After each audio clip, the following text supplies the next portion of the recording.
Assalamualaikum warahmatullahi wabarakatuh. Kami dari kelompok 9 akan mempresentasikan makalah kami yang berjudul Permendiknas nomor 13 tahun 2007 tentang standar kompetensi kepala sekolah atau madrasah. A. Pengertian kepala sekolah. Kepala sekolah mempunyai tugas yang sangat penting di dalam mendorong guru untuk melakukan proses pembelajaran untuk mampu menumbuhkan kemampuan kreativitas, daya inovatif, kemampuan pemecahan masalah, berpikir kritis, dan memiliki naluri jiwa kewirausahaan bagi siswa sebagai produk suatu sistem pendidikan. Materi ini diharapkan dapat menjadi bahan referensi peningkatan kompetensi kepala sekolah sesuai yang diamankan Permendiknas nomor 13 tahun 2007. Kepala sekolah adalah pemimpin pendidikan pada tingkat sekolah, sehingga ia juga harus menghindarkan diri dari wacana retorika dan perlu membuktikan bahwa ia memiliki kemampuan kerja secara profesional, serta menghindarkan diri dari aktivitas yang dapat menyebabkan pekerjaan yang ada di sekolah menjadi sangat membosankan. Dalam hal ini, keberhasilan kepala sekolah dalam memimpin sekolah akan tampak dari apa yang dikerjakannya. Hal ini penting untuk dikedepankan karena apa yang telah dikerjakan kepala sekolah melalui psikis para guru, siswa, dan karyawan sekolah. Guru akan dapat melaksanakan tugas dengan penuh rasa tanggung jawab apabila ia merasa puas terhadap kepemimpinan kepala sekolah.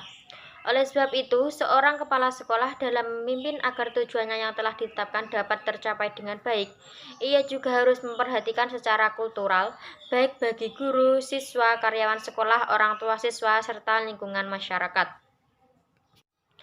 Berdasarkan penjelasan di atas, seorang kepala sekolah pada hakikatnya adalah seorang perencana, organisator, pemimpin, dan seorang pengendali.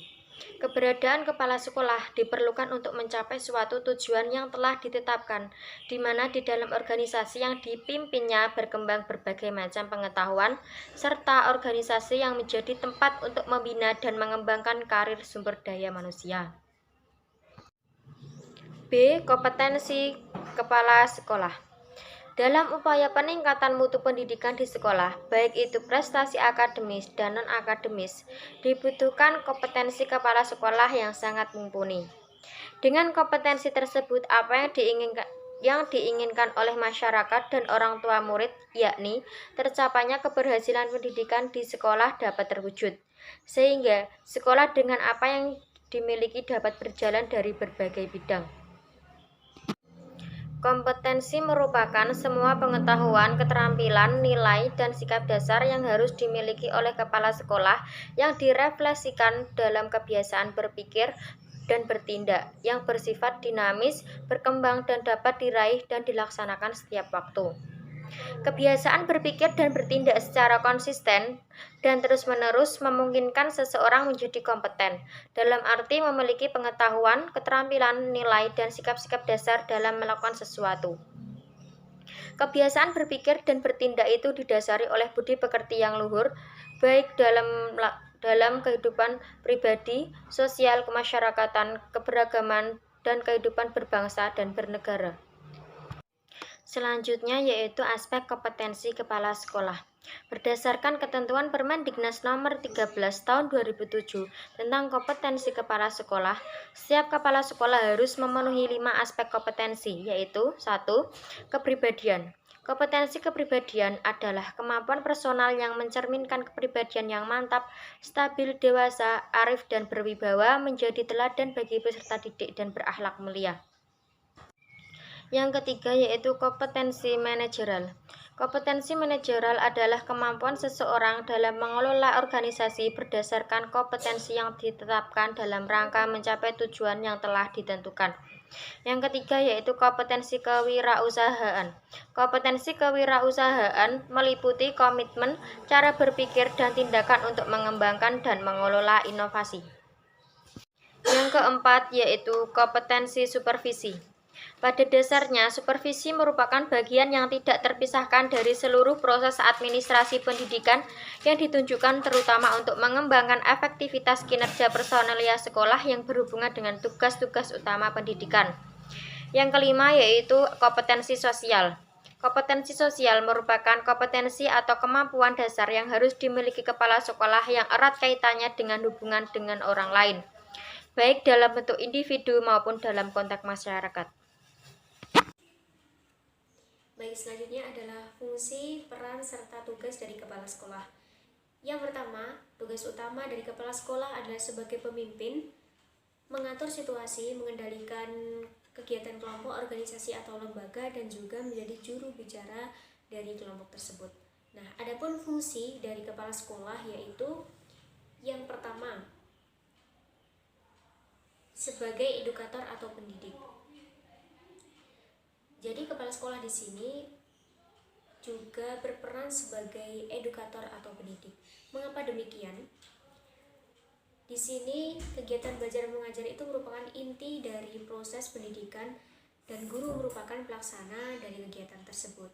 Nah, di sini kepala sekolah yang menunjukkan komitmen tinggi dan fokus terhadap pengembangan kurikulum dan kegiatan belajar mengajar di sekolahnya tentu saja akan sangat memperhatikan tingkat kompetensi yang dimiliki gurunya.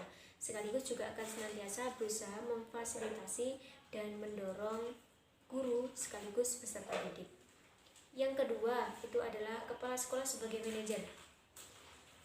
Di sini kepala sekolah dapat memfasilitasi dan memberikan kesempatan yang luas kepada para guru untuk dapat melaksanakan kegiatan pengembangan profesi melalui MGMP, workshop dan sebagainya. Yang ketiga adalah kepala sekolah sebagai administrator. Nah, di sini kepala sekolah dapat mengalokasikan anggaran yang memadai bagi upaya peningkatan kompetensi guru. Yang keempat adalah kepala sekolah sebagai supervisor. Di sini kepala sekolah itu melakukan kegiatan supervisi, yaitu peninjauan langsung terhadap pembelajaran di dalam kelas. Jadi melakukan pengamatan yang ada di dalam kelas, bagaimana guru melakukan pembelajaran di dalam kelas itu seperti apa. Ini adalah juga salah satu tugasnya atau fungsi dari kepala sekolah sendiri. Yang kelima adalah kepala sekolah sebagai leader atau pemimpin. Di mana-mana yang menjadi sorotan atau utama dalam sekolah itu adalah kepala sekolahnya, yang mana nanti di situ mereka kepala sekolah akan diberi tanggung jawab seperti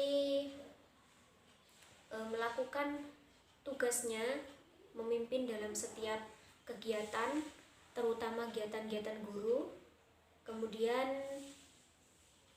dalam kegiatan tersebut seorang pemimpin harus memiliki dua gaya kepemimpinan yang tepat dan juga fleksibel.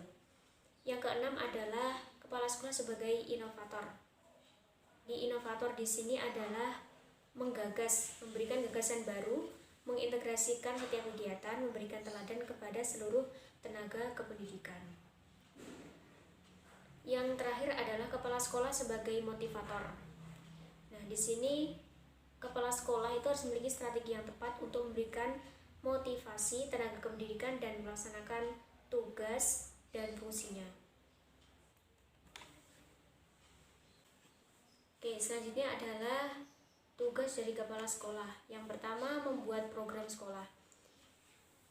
Jadi program sekolah ini dibuat dengan kepala sekolah, jadi dengan guru-guru yang lain, dan kepala sekolah pun juga mengetahui bagaimana program dari sekolah tersebut.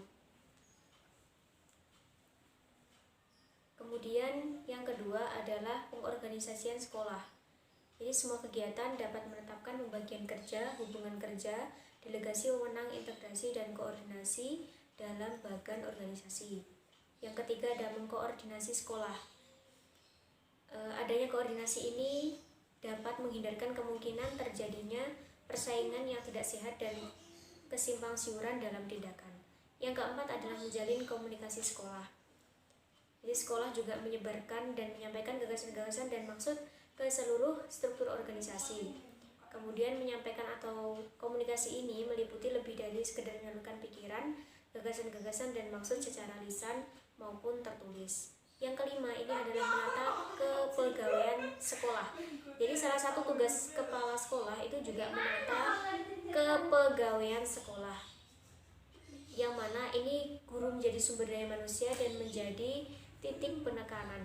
Jadi harus memantau bagaimana kinerja tenaga kependidikan selama ini. Kemudian mengatur pembiayaan sekolah. Tanpa biaya mencukupi tidak menjamin kelancaran jalannya suatu organisasi atau suatu sekolah tersebut. Yang terakhir adalah menata lingkungan sekolah. Kepala sekolah juga memiliki tugas untuk membina dan menata lingkungan sekolah agar proses belajar mengajar di sekolah tercapai dengan baik. Demikian yang dapat kami sampaikan, ada kurangnya mohon maaf. Akhiran wallahul muwaffiq ila aqwamit thoriq. Wassalamualaikum warahmatullahi wabarakatuh.